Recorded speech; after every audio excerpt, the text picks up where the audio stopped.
गायत्री देवी, जो इतनी high class और रिस्पेक्टेड महिला है, अभी शर्मा जी और पुष्पा जी के सामने हाथ जोड़े खड़ी हैं। उनकी आंखों में सिंसियरिटी है। वो कहती हैं, मैं जानती हूँ कि आपको बहुत तकलीफ हुई है और शायद आपको लग रहा है कि मेरा बेटा, कि आर्यवर्धन ने आपकी बेटी के साथ कुछ गलत किया है, लेकिन प्लीज़, ये सच नहीं है।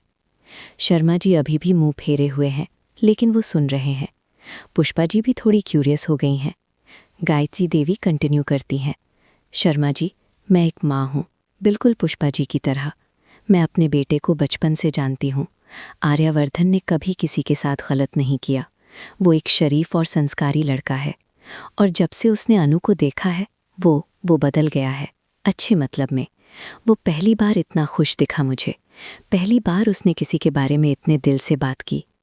आर्यवर्धन अपनी माँ को सुनकर इमोशनल हो रहा है। गायत्री देवी आगे कहती हैं, मैं समझती हूँ कि आपको लगता होगा कि हम अमीर लोग हैं और शायद अनु के लिए, लेकिन शर्मा जी, मेरे लिए इज्जत और संस्कार पैसे से ज़्यादा इम्पॉर्टेंट है, और अनु में वो सब क्वालिटीज़ हैं।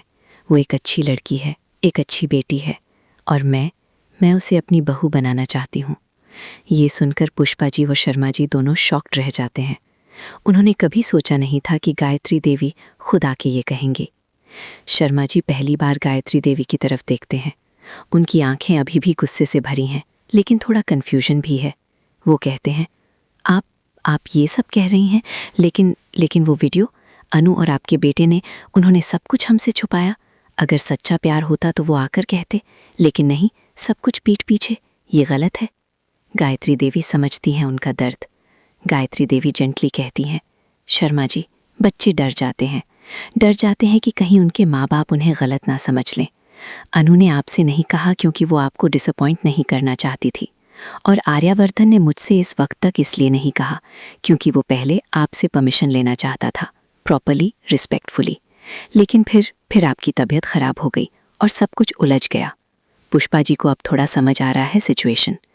गायत्री देवी अपनी झोली फैलाते हुए कहती हैं, मैं आपसे रिक्वेस्ट करती हूँ, प्लीज़ आर्यवर्धन और अनु को अलग मत कीजिए। वो दोनों एक दूसरे से सच्चा प्यार करते हैं, और मैं प्रॉमिस करती हूँ अनु को हमेशा खुश रखूँगी, उसे अपनी बेटी की तरह प्यार करूँगी। प्लीज़ एक माँ की बात सुन लीजिए। गायत्री देवी की आंखें भर आई हैं। ये एक बहुत इमोशनल मोमेंट है। शर्मा जी और पुष्पा जी दोनों साइलेंट हैं। शर्मा जी के चेहरे पर गुस्सा अब थोड़ा कम दिख रहा है। अब वो ज़्यादा कन्फ्यूज्ड और टॉन लग रहे हैं। पुष्पा जी भी इमोशनल हो गई हैं, लेकिन शर्मा जी अभी भी हर्ट हैं। वो धीरे से कहते हैं, मुझे सोचने का वक्त चाहिए। अभी मैं कुछ नहीं कह सकता। गायत्री देवी समझती हैं और रिस्पेक्टफुली कहती हैं, जी शर्मा जी, आप जितना वक्त चाहिए ले लीजिए। बस अनु को पनिश मत कीजिए, वो एक अच्छी बेटी है।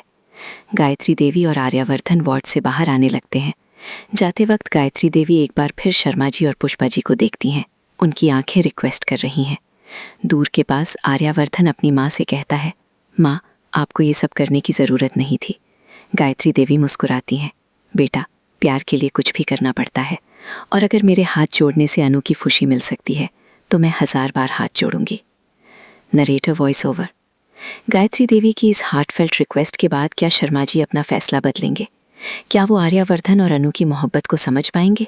और क्या जो गलत इंप्रेशन मीरा ने बनाया था वो गायत्री देवी की सच्चाई के सामने क्लियर हो जाएगा? देखते रहिए तुम से तुम तक हर रोज़, और जानिए क्या होगा आगे। और हाँ, कमेंट करके ज़रूर बताइए कि आपको क्या लगता है, क्या शर्मा जी अनु को आर्यवर्धन के पास भेजेंगे या नहीं।